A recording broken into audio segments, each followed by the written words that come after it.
Hey, good afternoon, Niek. Welcome to the Conway's expert interviews. Thank you. Thank you. Good to see you. Great to have you. Let's dive in. I think we've had a pre-discussion already, so I'd like to talk to you a bit about how do you play the game called e-commerce. And we've known each other for quite a while, but I think my first question would be: you've had multiple different roles as, let's say, a digital leader within different types of organizations. What's the main thing that attracted you to these different types of roles? Yeah, so I think my whole journey started with being a digital marketeer, and mainly what attracted me there is that before becoming a digital marketeer, I was very interested in the stories of Apple, also Albert Heijn, and how they were playing this very bigger game of marketing. I was already quite tech savvy, so that kind of pushed me into the digital marketing type of role. So I started as a digital marketeer for Albert Heijn for 2 years, being a consultant, and the thing I really started to see there what I liked most was innovation and also the pace and the speed with things. So I started at Ahold for 2 years, and then I moved to Storytel, where I really saw the opportunity with a very small team in the Netherlands to build a lot, also technically in terms of infrastructure, and also taking quite some risk there in terms of innovation, tech innovation, which allowed me also to take quite a journey into an international role and becoming the head of growth. Which has a beautiful balance between both tech and marketing. And I think that's always the place where I felt myself at home the most.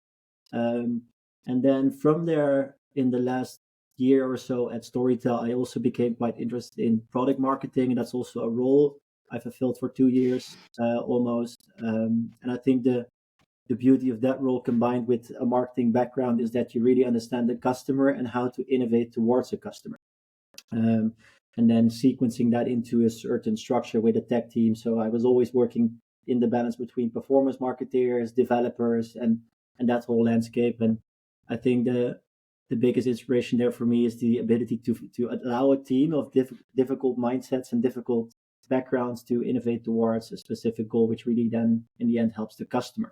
Yeah. So I think everything I do is focused on customer centric thinking. That's also part of who I am or try to be. So also currently with Spinoza, I try to talk to a lot of our customers, do interviews with the customers, and I see a lot of beauty in that. Hmm. Um, I fully agree. That really resonates. I think that sort of holistic approach has also something that has triggered me a lot. And there's always this balance between like demand generation, demand capture, or the traffic and the conversion. I think that sort of setting that in the right experience. Yeah, you can't have one or the other, right? You need to have a balanced approach to that. So some people come more from the traffic side, some people come more from the conversion side, but in the end, it needs to have a balanced team around it. So I fully agree. Yeah, and now if also with Spinoza, you started, and I'd love to learn more about the path that Spinoza took as well. yeah, But I think the main theme for this conversation would be playing the game called e-commerce. yeah, Could you maybe do a bit of an introduction about Spinoza as well, and how you came to where you currently are with the value proposition? yeah. That's an interesting story because we were certainly not e-commerce, and so we are a retreat business in general as we go back to our core 3 years ago. So we are facilitating retreats with natural psilocybin or psychedelics. And what we notice is that, well, if you speak about customer touch point, is that we were having a massive impact on people's life once in their life, at least in the last 3 years. So people would visit us maybe once a year or maybe once in the time of Spinoza, which is really difficult to build a business around. Um, so, well, you can work with all kind of touch point, data points, email flows, etc. But if it's only a single thing you do once every 2 years, it's very difficult to build a business around that. Mainly when you're a B2C business, right? Because if you build your a B2B business, that could be another story because there's a lot more um, revenues to work through, right? Yeah, the average order value is higher in that sense. Then, yeah. Exactly, exactly. And that was very difficult for us in the sense is that we had a very big tech stack to really fulfill the need of all the customers with a relatively small retreat center, which we were growing year on year. So we started to speak to a lot of our customers and also, well, having these interviews with everyone. And we really took the leap to think of touch points or data points as physical products, and then see what we could introduce to people's life to have more experiences with people. Mm. So the reason why we moved into e-commerce is simply because the bigger question that we saw that we need to answer is, what are we doing in people's lives with the retreat? We're transforming their lives. And then we Yep. saw that with an e-com strategy, and also introducing products and experiences and workshops, so all kind of touch points, but physical touch points in a sense, we were able to be there more for people, but also to grow our business in a sense, is that there was sort of forming this pyramid where the retreat is the top of the pyramid. There's all kind of layers underneath, which allows Mm. people to slowly also get introduced to Spinoza, because going on a journey of self-discovery with one of our retreats is quite a leap for a lot of people. Yep. So I think the key thing for us that we needed to do was to build trust also from a brand, but also to do that with experiences that lay before the foundational or fundamental transformational shift with a retreat. So the reason why we stepped into e-commerce is really by talking to our customers and seeing what their needs were, and then introducing different layers and different products. So we have a microdosing product, which people maybe do once or twice a year. Then we have a lot of workshops which they can attend weekly. But we also introduced sprays, which are sprays which people can use daily. So there's this rhythm of how to influence people's lives. And e-com really helped us to, well, be more present in a landscape that a lot of people know. People Mm. know how an e-commerce website works. So it's really also part of their cognitive thinking. Yep. So that also really helped us to facilitate a journey for people by stepping into the space. Yeah, I think that's very interesting, especially within the digital realm. People often speak about customer journeys or product journeys or order journeys or whatever. But in that sense, for Spinoza, it's an actual journey as a human being as well, right? So that really well aligns in that sense. That's also And how if we I, try to approach it. Yeah, yeah, exactly. And maybe that's, if I would summarize it, it's you develop the value proposition into multiple revenue streams, but always within the same purpose or job to be done, right? And the job to be done would be, as you mentioned, transformation in a way. And yeah, then top of the pyramid would be sort of the ultimate experience of doing one of the retreats. And then within that same job to be done, you will break it down into the sprays or into other different ways to get you to that same transformation. exactly. So I think the our core brand phrase would be source of transformation, but you can also see those in micro conversions, right? So Mm. micro transformation. So any little step is a bigger step in the bigger journey. So all of the products, all of the workshop, everything we have is a similar sequencing towards that true transformation. Yeah. So yeah. And could you walk me through that product catalog? What's sort of the breakdown from starting from the how do you say the main ceremony then? And what are the sprays you mentioned? What else is there? Yeah, so I think we can approach it as a pyramid, right? So what is the entry product, or what's the front-facing product for a customer? Or product could also be a program, right? So product or program, that's the way we see it. And we see that a lot of people also in this time, due to the internet, they long for self-education. So everyone is used to Googling things themselves. So how we see or how we introduce ourselves as a brand is mainly by being very active on SEO, writing a lot of articles about like everything happening in the field of microdosing or just in natural well-being in general. So we have quite a large magazine for that, but also you're lagging a bit, by the way. I'm also not sure if that's Mm. just saying. So we have our magazine where we get a lot of traffic input from, Yep. and then also aside from that, we have invested a lot in our social media channels, where we promote a lot of workshops. So I think the foundational layer for us is education, Yep. really introducing people um, into something that they're already exploring themselves. So we can do a lot of keyword research into how people explore and step into this world of transformation, as we could call it. And then from there, we as a brand position ourselves as a safe way to get introduced to all of these concepts that we have when it comes to retreat or natural products. So the entry point would be education. So also when it comes to advertisement, the advertisement we do is mainly focused on education. So we're not doing very active product promotion on any of the advertising channels, but we promote workshops. And then through the workshops, that's where the journey starts. So we acquire email addresses, and then from there we upsell into certain categories. So depending on the need of people, they could get ready for microdosing or a ceremony at home, or if there's something different, it could also be the sprays.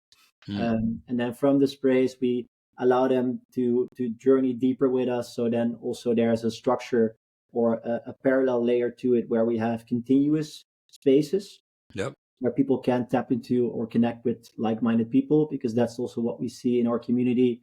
But just talking to them a lot, all these people are on a journey of self-discovery, so they are really looking for other people to connect with. So I think that's also very important for any e-commerce business, is that, well, you identify yourself with a brand, but the reason why you do it is because you also want to meet other people that are Of course. identifying themselves with a brand. So being able to connect with these people either through a workshop by seeing other faces, or with a live Q&A on Instagram or anything, we see that it delivers a lot of value. We get a lot of love and response through that. And then from there, slowly we build them up to the top of the pyramid, which is then the transformational retreat. And then from there, we also see, and that's how it happens, is that these people, once they went through a retreat, sort of become our ambassadors. So they Yep. become part of our inner circle. And that's also where the word of mouth happens a lot.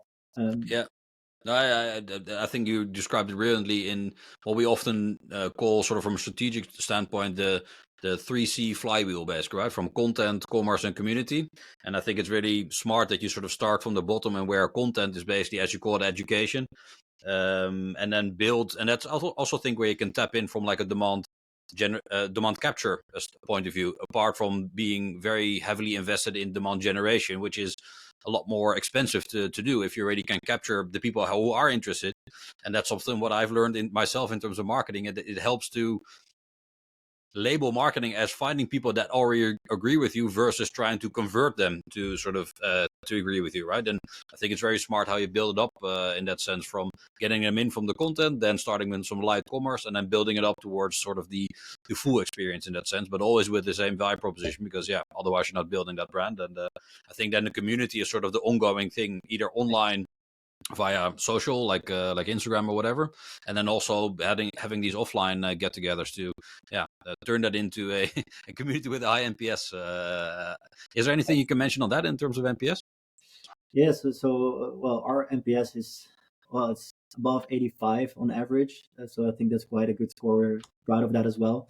So yeah, I think that's also one of the reasons why it's so high, is because we journey with the people, right? Mm. We have all these connection points, offline, online. So people know us also from the faces of who we are. So I think that's also part of the strategy that we have, is that people trust people. So instead of just being a brand, it's also about just being vulnerable as people working at the brand and showing your faces yourself, because everyone has their own story, which people can connect to. So I have my story, Liv, my colleague, has a story, Marta has a story, and depending on where people are in this journey of self-discovery, they will resonate with someone's path. So it's really important for us to also have the faces there. And then, well, if you are able to then connect to someone into maybe a meditation on Friday morning or a live Q&A on Instagram, and then you eventually see that person also in the retreat, well, that's true community, right? That's really where things combine, because then instead of being a brand where people can sort of like attach to and feel connected to, they are the brand, because Yeah. everything is entwined. So that's, I think, one of the bigger reasons why we see the NPS score so high, because they're part of what we do fully. Mm. They journey with us. Yeah, and they self-identify almost then as well, right? I think that's, Exactly. I think especially with a topic like this, like there's is still a lot of education needed, and then you're looking for that trusted source, other than just to experiment by yourself, right? And then yeah, what are the biggest trust factors is a phase, a physical space, and yeah, I think that's a really well executed strategy in that sense. Yeah. Maybe a bit on the tactical level, but could you tell us a bit how the company is structured? Is there like in executing this strategy that we're now discussing, right? Is there sort of a deliberate decision in what you do in house and what you do out house? Do you have a vision on that yourself? Yeah, so that also comes in phases, because I think, well, what we move through is because we are quite an innovative company, because also that's the field that we're in. So we're also quite market dependent in terms of what is happening in trends. So I think there's two layers. One is that we do sequencing, which means that we're just building on things that are already proven, which has less of a risk. So we can actually align a lot of freelancers to do that work. And then, of course, there's the foundations of the company, and due to us being a company that wants to be a very big global company, it's very important for us, and that's also what we have done the last few years, is to invest a lot into content, or that content layer, because that's where people buy in. So that's I think how we're built is mainly also in terms of freelancers, that we have a very big circle of content creators and digital designers and everything there, which we can, if we see any opportunities, we can quite easily tap into and work with a lot of speed. That's also, Yeah. I think, one of the reasons why we're so successful. We have a very good vision where we want to work towards, so it's very easy also to work with us with a lot of creative people. So I think the structure of the company is that I think the weight is a lot more towards the creative and content side than to the tech side, because we see that the content is really our main driver of growth at the moment. Aside, of course, from having to facilitate everything in a sort of like technical infrastructure.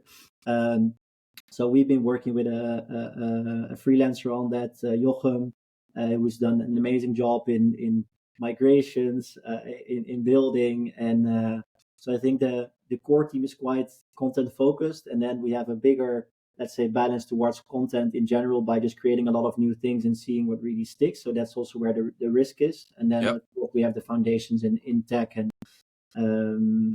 Do you feel you have a grip on that sort of build, measure, learn loop? Because I think that's one of the key things that we see in most successful clients of ours, that they nailed that process, right? Because no expert can really tell you what is going to work unless you try, test, build, measure, learn in that sense. Is that what you're describing here as well? Yeah, so I think that, because I wanted to mention this, I think that's where we are at the moment. I think what we have been doing is, again, in the field where we are, we just needed a lot of innovation to see really where also the market penetration is, or where we could position ourselves as a brand. So that came with developing an app, a beautiful website, the whole backend. But then again, with moving into e-commerce, I think that's also like a very nice cornerstone for us. It's now a lot easier for us to work in a certain strategy, like you're saying. So I think if we speak about the last month, we're finally at a point where we can work with sprints and really measure and build, instead of, I think the last year, 2023, was a year where we just had to do a lot of innovation, and we didn't even have the capacity to do a lot of testing, so a lot of A/B testing, because we were moving faster than the data could tell us. You can still do a lot of it. You have very talented people in the team as well, so you can do a lot on past experience or past tests in that sense, and then move a bit faster on assumptions. Yeah, exactly. So I think also rolling into, which was quite interesting to see, rolling into e-commerce was totally new for Spinoza as a company, but we had all the capacities in-house with people being quite experienced in this. So when we launched our e-commerce platform in October last year, conversion rates were already up at benchmark, which was beautiful to see, because, well, we didn't do anything for it. Now we're at a point where, well, we're optimizing for more growth. So with the e-commerce platform in place, and that also being, let's say, the midst of everything we do, it's more easy to maintain that strategic structure of building and measuring, because everything is a lot more insightful. Also, because, again, we're into an e-commerce business. So instead of having a retreat business with less data points, we now have a lot more touch points and a lot more data to work with. So that's exactly what I wanted to mention. Like if the pace of the conversion is slower, then it's also you're struggling to actually test if is this working, yes or no, right? So you have much more conversions now, so then you can actually see, hey, is this working, yes or no, or even soft or hard conversion in that sense, right? I always see. Yeah, speaking about soft conversion, that was a tricky thing for us, because yes, we have the hard conversion, which is someone participating in a retreat with us, but then the soft conversions were, well, not fully causal in the sense that we saw some things influencing the hard conversion, but it wasn't like an e-commerce journey where you had an add to cart, which then says something about the chance of someone buying. No, it was someone participating in a workshop, and then depending on the quality of the workshop, that person might attend to retreat. So it was difficult to create a sort of tangibility to those data points, where now we're finally at a structure which allows us to really follow the journey and have a lot more conversions and data points that allow us to work more in that structure of building and measuring.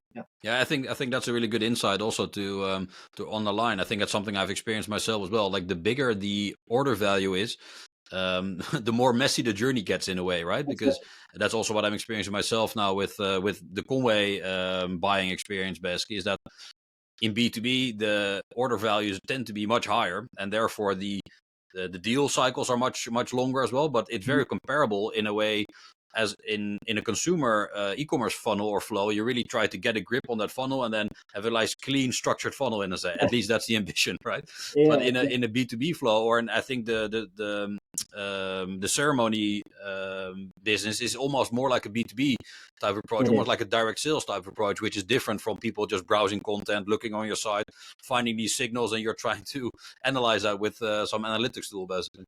Yeah, so I think if you compare that to a Google model like See, Think, Do, Care, I think that's a typical B2C model or more easy applicable B2C model, which is one journey where everyone falls into and you have different touch points depending on the channel. Where I think if we look at our retreat or maybe at B2B, I think that could actually be multiple funnels because there's people with different behavior with orders of this amount, right? Yeah. It's Yeah, not that as simple in as that just side, it really well aligns with the pyramid you described in terms of the strategy, right? Because then you can have multiple conversions up towards the top of the pyramid in that sense, right? So exactly. And some people really prefer just education and then leaping into a retreat, so they skip a few steps. Others really want to be educated in every single step and really build that trust because they have some form of like fear to not participate. So they need to follow each little micro step in the funnel to take the bigger leap. And once they've done it, they see maybe they could have done it without all the little steps, but they're there yeah, to facilitate. Yeah. that's actually a question I had as well. Are you able, in terms of the amount of data and insights that you now have, can you already sort of define certain personas, or are you able already to say, hey, this is this type of persona in terms of the buying behavior, or 2-3 types already, or not? Well, yes, but not fully. Just in transparency, I think what we do see, and that's also what we've experienced with the workshops, is that we were facilitating one workshop.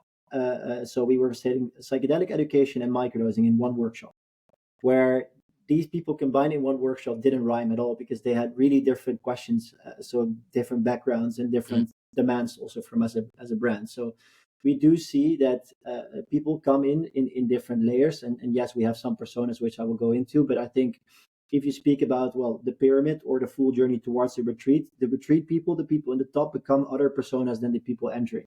clear. So everyone is a self-explorer looking to inquire something about themselves, forming new patterns, forming new behavior, but the way they do is very different. So our approach as a brand towards these people is also very different. So where also in terms of communication, how we communicate towards people in terms of our product is very different than how we communicate to people in terms of our retreat. So with our retreat, we're a lot more extensive in terms of copy, visual, video, where the products can just be a bit more typical e-com, Yeah. simple landing pages and just mentioning some USPs, be very clear there. Yeah. Yeah, and then of course within the self-explorer, there's also different layers in our field. So there's a very large science movement stepping into the field that we're in. These people really look into everything you do and really want the most in-depth answers. And then we just have the everyday people that maybe feel stuck in life, Mm, but they both fall into this category of self-exploration or just exploration in general. It's just the way we or the angle we approach them with, and that's also how actually where our brand is formed, right? So we in the spectrum of how we position ourselves, it's towards the people of self-discovery, but we do take a very scientific approach because that's also where the market is at. So most of the movement in the market is what can psychedelics do in terms of therapy. mm. So we position ourselves therapeutically without being therapeutic, but in tone of voice we do, while still being very accessible for a larger public. So that's Yeah. where we navigate in the needle of the spectrum. Yeah. Yeah, I think that's very interesting in terms of brand positioning as well. And the overarching thing then is, just to summarize, it's self-discovery. And do I understand correctly that I think a big part of your job in your current role is basically to help people transition through those layers by building trust in a way, right? So you're Yes. basically trying to get them, and then you have multiple tactics to convey that trust. So either with a small soft conversion from sign up for or follow us on Instagram for whatever, and then also getting them step by step to trust the brand and to discover this field almost. Yeah, exactly. And that also comes with that we want to be a voice of science. And what Mm, that means is that if any everyday person would read a scientific paper, it's very difficult for people to understand. Well, of course, they're very interested in the therapeutic trends of what psychedelics can do for depression, PTSD, etc. Mm. So we also tend to be and position ourselves as a voice or translator towards the public. So a lot of the content you will see on our Instagram is also about like articles, news, which we also share with a sort of like a little wink, just to make it a bit more light. But like this is what's happening. So we Yeah. are serious, but also joyful. Yeah. Yeah. Yeah, I think that's very smart because then you connect to the trustworthiness of something like science, but in a less boring way, right? Then you basically are that translation layer in making that a bit more snackable in a way. Yeah, and Smart. the beauty of it, which I would give as a recommendation to any other e-commerce brand, is that if you speak about content, I think content is one of the most expensive things to make, very intensive in terms of time. Is that we have a vehicle in place, which is just the market trend, Yeah. meaning a therapy in science, which we can just use as a source. So instead of us having to do, well, we're working with scientific partners, but instead of us having to facilitate and also financially support that, we tap into this huge trend where a lot is happening, where a lot of people want to tap into.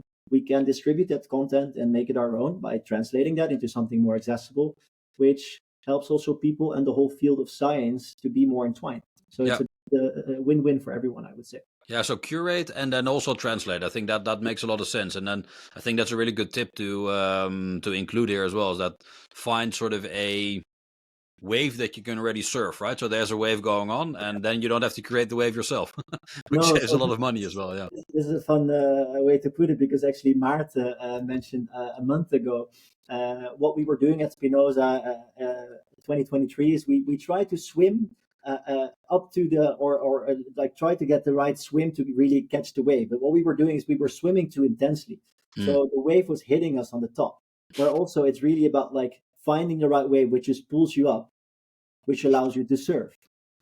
So I think in terms of content, there's always a source, and the source could also be partnerships, which forms the ability for you to create a lot of content. So also what we are now doing a lot more at Spinoza is that we're doing a lot of co-posting on Instagram. We're doing a lot of collaborations. We're looking for other partners. So a thing that we could potentially do in the near future is that we want to do a bit more merchandising.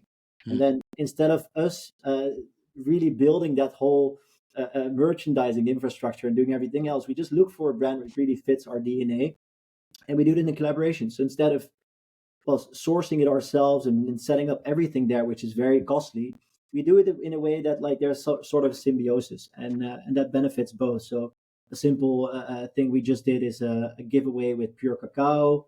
They have raw cacao. They have the similar buyer persona, although we're not competitors.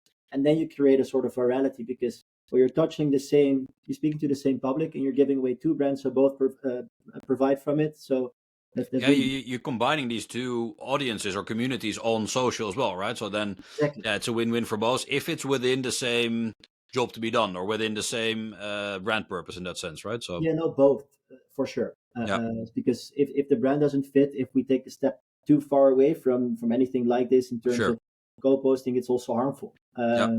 So another thing we're looking into now in terms of spaces and offline and online connecting is our ambassador program. So we're about to launch or we have launched our ambassador program this week. Okay. So we started to set it up, and we got a lot of applications, which is beautiful. And explain a bit, what is an ambassador? Is it like a content creator, or Yeah, what certifies someone as an ambassador? yeah. So what certifies someone as an ambassador at Spinoza is, well, someone that is within our field of knowledge. So that also means that it can be someone that can be trusted in form of the even the job that they have. So we cannot just work with anyone. It also needs to be a certain trustable voice. That could be through art still. Mm. Of course, a beautiful art director or someone that works with beautiful paintings, that's still possible. Yeah. Or a health care practitioner, or maybe a psychologist, anything there. But we are quite strict in terms of what we can work with. So we're not opening up too wide. So again, we had a lot of applicants, but it's really also the crossover, like you're saying, between content creation and trustability. So Mm. it's not about someone just making a lot of content. No, it needs to be someone, again, in terms of our buyer persona, that is already communicating from the self. So it could be an entrepreneur that has their own story and walked into a path of introducing natural medicine into his life. perfect ambassador. Yeah, so like a Venn diagram. So with the Venn diagram, they have entrepreneurship, for example. You have psychedelics, and then where it connects is on that edge, and then you have your topic introduced within their field in a way, and that's why it works then. Yeah, and then you get these like these segments of persona, right? So within the self explorer, you have the leadership people or the entrepreneurs, and then within it you have the psychologists. Within it you have the creatives. Within it you have the athletes. Within it you have the so there's different layers of persona, and then within it we're now creating a group. It's an actual WhatsApp group, so it's not a community but an actual active group because that's what we believe in. So everyone can connect with each other and their own Yep. stories. So we're also doing meditations with these people. We're having sharing circles. So again, it's a very connected way of approaching it. So we've also experienced a lot with user-generated content. At the end of last year, with introducing our sprays. Yes, we could use our ambassador program to do so, but then it's them getting our product and talking about the product, which feels too brief in our way of communicating. We Yeah. just want to talk about them to talk about their journey and how they walked into us as a brand. That's the only It's thing. too bottom funnel in a way. It's almost too much Yeah. like a selling pitch. Then you want to have more mid and top funnel type of awareness first. Yeah, I think that's the perfect way to put it. So our briefings are quite short, and our selection is quite strong. And So how would you separate those two then? Like user generated content has been with people whose business that is basically to do sponsored posts and stuff like that, and that is separate from what you call your ambassador program, right? Do I understand correct? yeah, so how you can use generated content? Of course, there's all these types of tools like Brand Ambassador. Well, there's a lot for Shopify as well, and they facilitate people with certain rewards by getting a free product or discounting or anything to talk about the products. But also through these tools, you get the content yourself, which you can then use as ads. Yeah. So some of our competitors or people we look at, like Mudwater, they do this very well. Athletic Greens, they do too. Uh, but what we also see in terms of how we want to communicate, it feels like you're saying a bit too bottom funnel, but also just in a way too salesy. And we're not doing sales; we're doing education. Yeah. So we really need to be selective in what we do and also how people talk about it. So instead of talking about the product, it's about the journey to the product. I think that's the best way to put it. Yeah, and you're building that trust again, as we just discussed, right? Yeah. So yeah.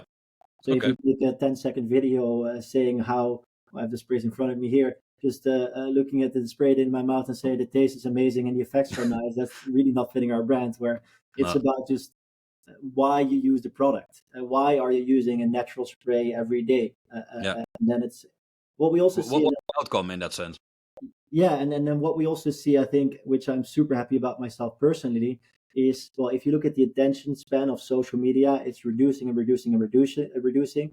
Any short format videos we have put live, they don't perform well. Our videos are long format, and so we have advertised also successfully in YouTube. Our videos were 3 minutes, and the view rate was about 30%, Oh simply wow. because we were well building trustable, likable content which people wanted to view. So instead of it being very intrusive, attention grabbing, and people were longing for to skip the ad, it should be something that advocates something transformational, right? And I think deeply anyone is longing for that. So Yeah, that's and also why. so they don't perceive it as an ad almost. It's almost like like an advice or like a valuable piece of content, as you mentioned. Yeah, so we called them like mini documentaries, right? So there wasn't the typical in the advertisement landscape, the typical window and hook rate and Mm. front screen which grabbed attention. No, it was you stepped into directly into just someone being interviewed about vulnerability. Uh, Yeah. so that's very different. Could we briefly skip also to like the data metrics part? I think that's also something that you've already mentioned a few things about. I think one thing that I was sort of spotting as well is the online versus offline. Yeah, almost experience that you're building within the brand. Could you share anything like on metrics or KPIs, North Star metrics, whatever? What are the things that are helpful for you currently? Yeah, so I think we can again start in the top of the pyramid or just with the North Star, right? So I think the thing we want to measure eventually, we're not fully there yet because it's quite a big of a North Star, is the impact of our products and programs on their well-being. So Yeah. what we're about to do, and again, this really fits our approach also in terms of data, is that instead of us doing this ourselves, what we will be doing, well, we're going to do it ourselves, but there will be some guidance from scientific institutes, is that we are going to roll out soon certain surveys which will allow people to share how they're doing in the Hmm. journey with us. which is all kind of touch points, but it all also, When using the product, for example. yeah, or just being part of the community, meaning that they had some product and then did the retreat or anything else. And this is more of a visionary plan I have, is that we create a little personal dashboard for people through those surveys, so they can actually see, like with an Aura ring or a Garmin, it's like, is their well-being actually increasing by having more of a natural lifestyle? Um, if we So that's the North Star, is that we want to transform people's well-being, and also have them have a more joyful life. If we take that back into the company and seeing what kind of data we're now having compared offline to online, is we have our offline retreats, of course, and there's a lot of offline data there, offline workshops. We're still struggling a bit with matching everything together. The simple reason for it is that we went live with our e-commerce platform in October, where the measurement is quite easy. But then, of course, we migrated our retreat into the e-commerce platform this January, and now we've added a lot of layers underneath with workshops and other things. So it's also for us, we see already how we want to measure everything, so the structure is there. Yeah. So It's about getting the systems in place to actually do that then. yeah, so the systems are in place, but it's also about now getting the data in. So we use Yep. WooCommerce and Klaviyo, which is a beautiful match in sense of how we can measure things and seeing what people in what list come back and order. And also the attribution is working quite well there. But I think when it comes to, well, again, we're doing a lot of spaces or workshops, live Q&As. So having a sort of like feeling of what these things do on traffic, we're not fully there yet. We do see uplifts, but in total, but not in the moment. So I think when it comes to fully open here, when it comes to being a data company, I think we're still quite young in where we are. We know what to do, but there's a journey for us to take. I think the infrastructure is there now. It took us quite a while, but e-commerce and stepping into more like e-commerce platform really helped us, because also these platforms, of course, have all their analytics in place and measurement in place and UTM tagging, etc. Yeah. But now it's really just bridging everything together, because in a sense we have an e-commerce business, and well, I don't really want to call it an event business, but like a very Sure. B2B type of business, which is in a sense entwined, but in a sense it's not. So getting tangibility there is to be discovered. Yeah, and I think the change starts with the fact that you're aware of it, right? But then even then, I think there's also what I see in terms of metrics is not, there's a quantitative and a qualitative approach, right? So I think many of the companies that are they perceive themselves as very data driven or data informed or whatever. That is nice, but sometimes the best insights you get from actually the qualitative approach, which you also do a lot, and actually meet people and get surveys in and things like that, right? So Yeah, I so think sometimes not ultimately, everything has to be measured in that sense. no, I think when I was working at Storytel, we were a very data driven company, but data also makes you quite conservative. I, Mm. I, I would say, because what happens when you take a very data driven approach is you're going to work in this like A/B testing structure, where you have certain tests running for a while, and that test then defines a certain significancy and then a direction. Where I think also as a company, also as an e-commerce company, by talking to the customers and their needs and doing just a lot of surveys, so qualitative research, you can also take a bit more risks. I really see. So I think we're also in a time where I think being vulnerable and taking risk is not something people dislike, as long as you're open and communicative about it. 100%. I think Uh, that's also the interesting part of with the phase that you're in as a company as well, right? So yeah, maybe that's also interesting to discuss a bit on the organizational structure and the size of the company that you're currently at. How long has Spinoza been around for now? 3 years. Yeah, 3 years. yeah. Well, it was founded a bit before, but officially 3 years. Yeah. And I think that's also connected to what you said, right? So the obviously younger companies are more based on the vision or the assumption of the founders or the early people in the team, therefore more committed to innovation and taking risks in that sense, which basically gets you to that more stable phase where you can actually see to scale up things. And I think for yourself, you have been part of both sides of that that phasing structure, right? So Yeah, correct. could you tell us a bit more about the learnings in terms of your people and organizational structure? Yeah. You mentioned already a bit on the freelancing and sort of this flexible part you have in it. Are there specific roles that you find are indispensable or things that you would like to have? Yeah. So I think the most important thing what we have built at Spinoza in the last 3 years is the brand. So I think, again, you can do anything as long as you have a strong brand. And I think our founder Maarten has been very visionary in already seeing where this brand could work towards or build towards.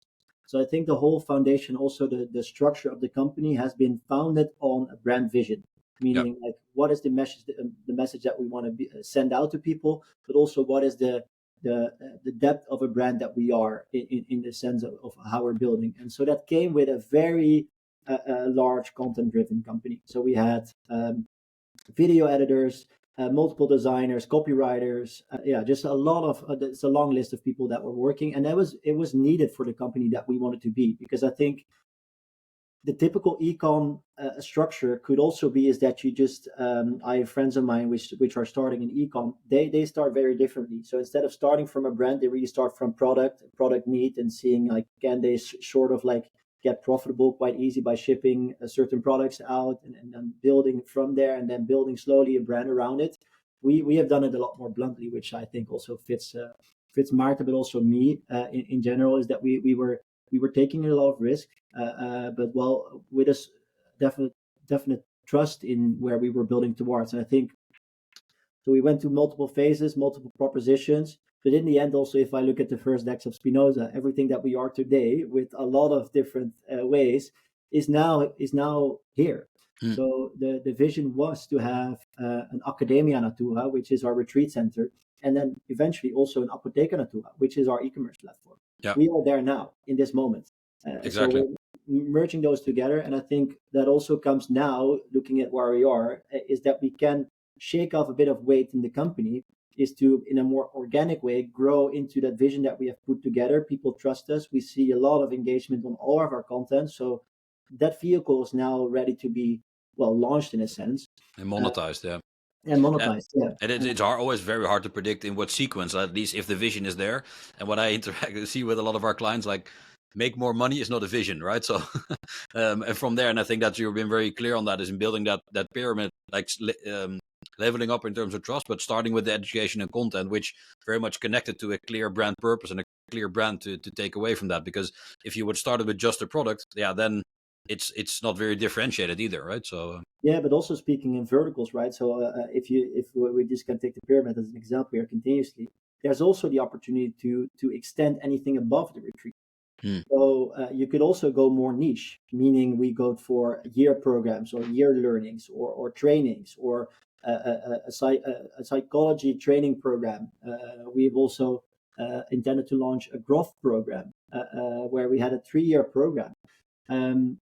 Those were all opportunities we were exploring. But then again, also speaking of touch points and allowing us to thrive more as a company, it was also about the fundamentals, which comes with just being there more in day-to-day life for people. So instead of building upwards, we started to build downwards. I think that gave us a very nice rootedness and a foundation to now build from. So I think we've never been in a better place at Spinoza than now, and everyone really trusts that we are at the right place.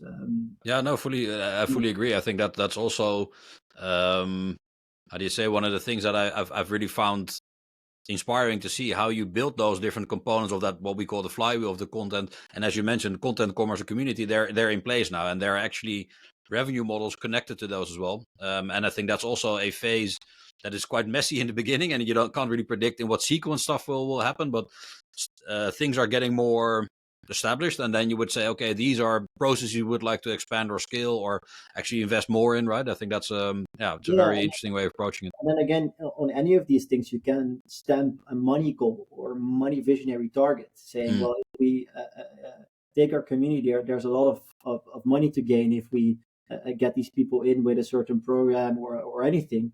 And I think we are more driven by just the visionary view of that we're in this transformational time where a company like Spinoza is needed. That's also where people tap into.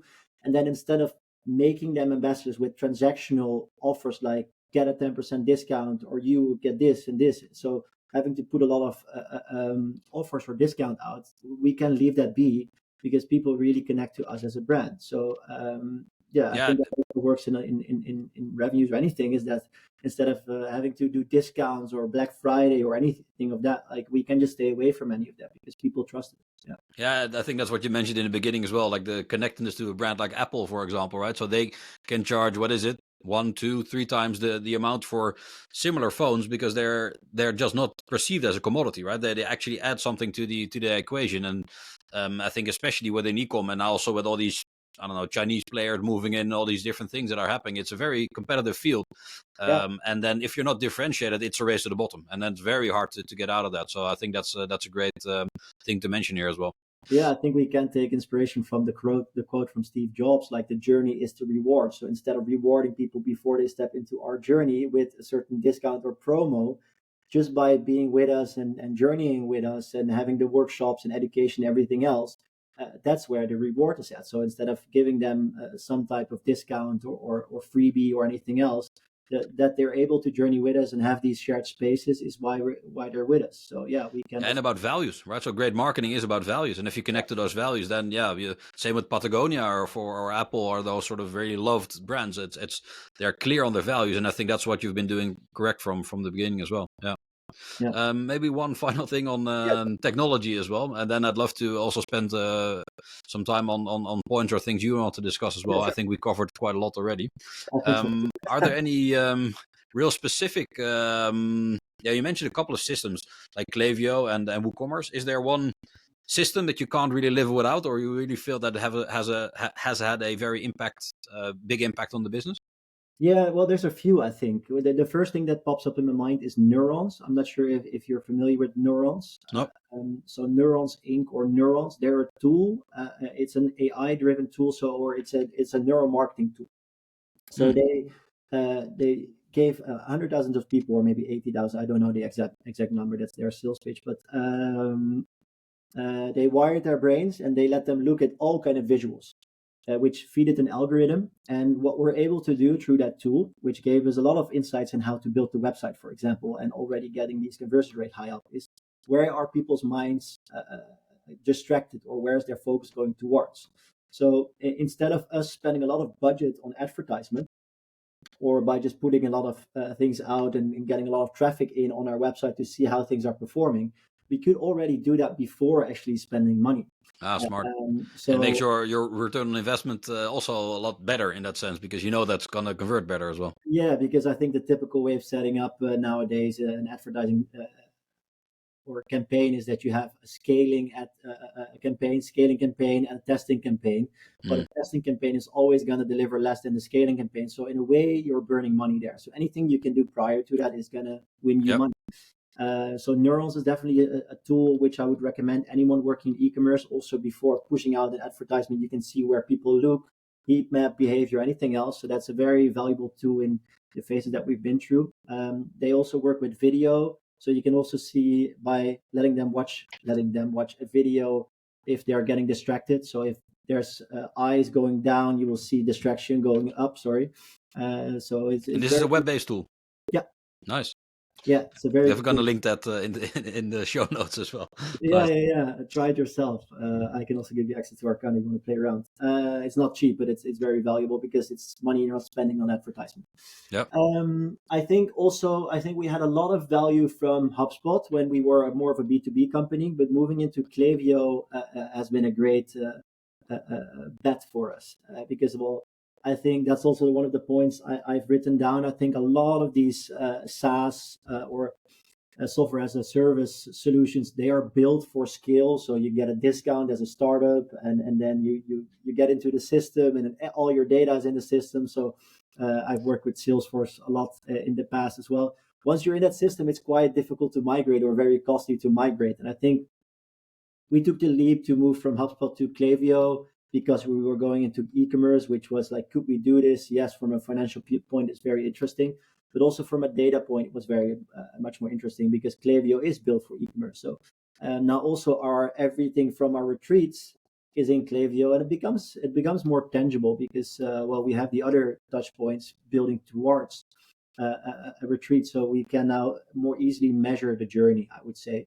Mm. Um, so that's Yeah. a tool. I Yeah, think, well, just to underline that, I think that's something we've seen as a trend for our clients as well, is that when you're in a direct sales mode, which some consumer or retail brands are as well, right? So either via wholesale, which is often more like a direct sales approach, Yeah, they always need a CRM, right? Which is sort of the classic category in terms of software.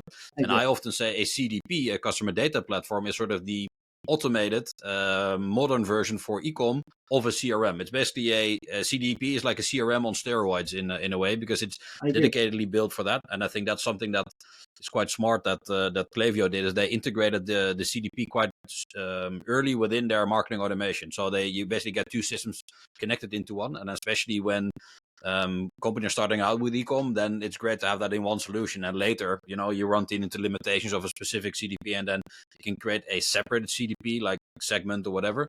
But I think the beginning, it's exactly as you said, right? It's dedicatedly built for an ecom business, and it ingests all that different data from all these different sources. Exactly. And I think also in the journey, maybe speaking to startups or people that are entering the e-commerce business, I think a tool like HubSpot is amazing because there's so much opportunity in it. But the depth of the tool is also endless. So Yep. we can work with endless attribution. Like it's such an amazing tool in a sense, because there's so much possible. But that also is more difficult in a process of going from startup to scale up or somewhere else, is that like you have endless limitations. So where do you focus on as a startup? So For it sure. also comes with a lot of questions. Where Klaviyo, I think, is in the way you mentioned is a lot more clear and already entwined. So it's more easy as a building block than HubSpot. It's more focused now, for sure. I think that's exactly what we see now. You'd rather have a system in which you utilize 80 or 90% of the features versus one that has a lot of features, but you only use like 20%. So Yeah, I fully agree on that. but that happens, and that's also I wouldn't say a mistake, because that's a journey all of the startups go through. Is that, well, you only use maybe HubSpot at maybe 50% of its capacities, and then there's just this other tool which is a bit more focused on something that HubSpot does too, but just a bit more effectively. So you Yeah. just have them next to each other, and then you build another thing and another thing and another thing, and then certainly you have this tech stack of like a zillion tools, just because the usability of one is better than the other. So I think it's very good, and that's something we have done at Spinoza already. Well, we continuously do this now, just every month, is to see, okay, what is our tech stack looking like, and what are tools that actually cover everything we do to a certain extent. Those are the tools we're going for. So our tech stack is very limited compared to what we had in the past. Thanks for that small setup, because that's the moment you call Conway, right? So then, not in this specific for Spinoza, but that's often where we enter the Yeah. environment when either startups or companies are just stuck, right? So they're stuck in this technical mud, and that's basically where we help them get out. And often that is about simplifying. It's not adding more feature, but it's taking features out and then just using what's there. So also, I think I don't think we should approach a customer journey as a marketing strategy. I think we really should see it as like, how can we become a company that is there for people in their lives, and what does that mean? And that doesn't mean that you enable subscription service and then you just get people in and hopefully they stay on and the churn rate is low. No, it means like really talking to the people, seeing what their needs are, and building the company towards that, so you can be part of their lives. And I think that's what Apple's done amazing, right? So they all their hardware toolings are in a way now entwined and working together, so it just fits in a certain lifestyle. And what I think the most successful e-commerce brands do is that they become a lifestyle brand, like Yeah. Patagonia, and uh, and then there's less marketing effort you have to do, because you're just part of the identity of someone. So then you don't have to think in all these touch points and all these data layers. Because, well, of course you do, but there's a broader movement happening for your brand, because people will be talking about you. Yeah, Uh, for sure, and that's something I'm gonna link here as well. Is that it's a article by Harvard Business Review that really describes brilliantly what a usage brand is as they call it. yes, And we often call that as an experience led, and that's also what we help clients do, is that they go from commerce led to experience led. And experience led means the thing that we discussed in terms of these content commerce community part. And I think that's also why the methodology of jobs to be done from Christensen really resonates with me, because it actually helps a customer transform in a way. Like for you, it's really clear that's well, yeah, actually the transformation, but in general that is something that you should aim to do as a brand, and then ecom is just the vehicle to do that basically. But in a sense, if you buy a certain product, either physical or digital, it needs to do a job for you, because you either have a problem or you have an aspiration. And then and Apple obviously is a prime example in that. I think it almost goes back to that classic advertisement of think different, right? It's sort of you have a very clear a group of people, and then you want to enable them to do something. And then, yeah, it's to people like us to actually build that into an experience that enables them to do so, which is very different from very transactional brands, right? So if you just Exactly. buy fast and cheap, sure, but Yeah. then you're never going to be differentiated, and you're going to get killed. So I think in that sense, being more as an experience led, and I think that's where Spinoza is a beautiful example in that sense. Yeah, but because I really like that, and also in terms of trends, is that what you can see? I think not specifically a certain audience, but I think humanity in general is longing for experiences. I think we come in this digital age where, well, we're now talking to a tool called Riverside, and like all these beautiful ways of just connecting to each other, but also with VR and the Apple Vision Pro and all these things coming in. The thing we are built towards is to experience life, right? So I think any brand should, if you're a clothing brand or you're something else, yes, you can be fast paced and cheap, but that would be the only connection for you as a brand to then sell through. So it's also something once you go into it, if you step into that, there's almost no way of getting back out of it, because you will, if you become too transactional as a brand, that's a one-way route. Yeah, Where I think the other way is a lot more fun in general, but also I think a lot what people are longing for in general. Yeah. for sure. I think that's a beautiful way to close it. Thanks a lot, Niek. I think we learned a lot, and I'd love to share many of the insights with our audience. So thanks again. Thanks again, Niels. Bye.